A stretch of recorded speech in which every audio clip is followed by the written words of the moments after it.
Hi అండి, అందరికీ నమస్కారం. నా ఛానల్ని ఇంకా సబ్స్క్రైబ్ చేయకపోతే please subscribe and please support me. ఈరోజు మనం క్యాబేజీ పెరుగు పచ్చడి ఎలా తయారు చేసుకోవాలో చూద్దాం. దానికి కావాల్సిన పదార్థములు: నూనె, పెరుగు, తాలింపు సరుకులు, పచ్చిమిర్చి, ఉప్పు, క్యాబేజీ, పసుపు. క్యాబేజీని ఇలా తరుక్కుని ఒక గిన్నెలోకి తీసుకుని మనం దానికి ములిగేంత వరకు వాటర్ పోసుకోవాలండి. అంటే అది ఉడకడానికి మనకి ఈజీగా ఉంటుంది. పొయ్యి మీద అయినా పెట్టచ్చు, నేనైతే కుక్కర్లో పెట్టేస్తానండి, ఎక్కువసేపు టైం పట్టదని.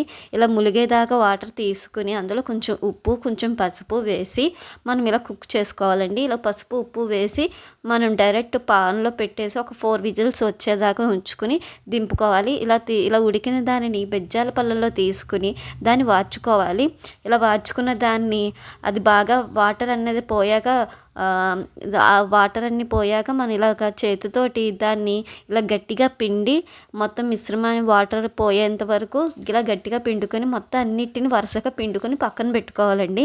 మనం పసుపు ఎందుకు వాడతామంటే చూడడానికి బాగుంటుందండి. అండ్ పసుపు యాంటీబయాటిక్గా పనిచేస్తుందండి. ఏదో రకంగా మనం ఒంటికి తీసుకోవడం మంచిది, అందుకని ఇలా కూరల్లో చిటికెడ వేసుకుంటాము.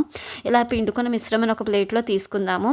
తర్వాత ఒక జార్ తీసుకుని మనం పచ్చిమిర్చిని వేసుకుని మిక్సీ పట్టుకోవాలండి. అందులో కొంచెం ఉప్పు వేసి మిక్సీ పట్టుకుని ఒక పేస్ట్లా తయారు చేసుకోవాలి. ఇలా తయారు చేసుకుని పేస్ట్ని పక్కన పెట్టుకోవాలి. తర్వాత ఒక బౌల్ తీసుకొని అందులో ముందుగా పెరుగు తీసుకుందామండి. మనం మిశ్రమానికి ఎంత కావాలో అంత పెరుగు వాడుకోవచ్చండి. ఇలా పెరుగు తీసుకుని మనం మిక్సీ పెట్టుకున్న కారాన్ని కూడా అందులో వేసేద్దామండి. వేసేసి తర్వాత మనం పిండుకున్న మిశ్రమం ఉంది కదండి, దాన్ని కూడా అందులో వేసేద్దామండి. వేసేసి మనం ఒక స్పూన్ తోటి దాన్ని బాగా మిక్స్ చేయాలండి. అటు ఇటు కలుపుతూ మిక్స్ చేయాలి. సో ఇలా మిక్స్ చేసిన మిశ్రమంలో కొంచెం ఉప్పు కానీ ఏదైనా తగ్గితే మనం ఆల్రెడీ మనం క్యాబేజ్లో కొంచెం ఉప్పు వేసాము, కారంలో కొంచెం ఉప్పు వేసామండి.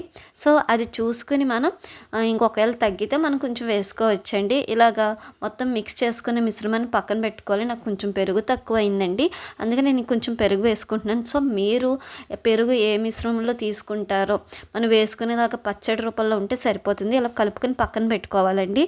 తర్వాత ఒక మూకుడు పెట్టుకుని ఆయిల్ వేసుకోవాలి. వేసుకున్న తర్వాత ఆయిల్ అనేది హీట్ ఎక్కాలండి. హీట్ ఎక్కిందో లేదో మనం చూస్తాము, కంటికైతే కనిపిస్తుంది, బట్ అది హీట్ ఎక్కిందని తెలియాలి కదా. సో నేనైతే ఇలా చేపెట్టి చూస్తానండి. అయ్యాక హీట్ ఎక్కిన తర్వాత మనం సర్దుకున్న తాలింపు సరుకులు ఉన్నాయి కదా, ఎండుమిర్చి, కరివేపాకు, మినపప్పు, ఆవాలు అండి. సో అవన్నీ దోరగా వేయించుకొని, ఎక్కువ మాడకూడదండి, దోరగా వేగితేనే పంటికి కింద ఇలా నలిగితే సౌండ్ వస్తే అప్పుడు టేస్ట్ అనేది బాగుంటుందండి. సో ఇలాగ వేగిన తర్వాత నూనెతో సహా పచ్చడిలో మనం ఇలా వేసేసుకోవాలండి. వేసేసుకున్నాక ఇలా కలుపుకుందాము. చూడండి, చూడడానికి ఎంత బాగుందో, నాకైతే చాలా చాలా ఇష్టం అండి. ఒక్కసారి చేసి చూడండి, టేస్ట్ అయితే చాలా బాగుంటుంది. ఆయిల్లో వేసుకుని తింటే ఇంకా బాగుంటుంది. నా ఛానల్ని ఇంకా సబ్స్క్రైబ్ చేయకపోతే please subscribe and please support me. Thank you so much అండి, సో మచ్.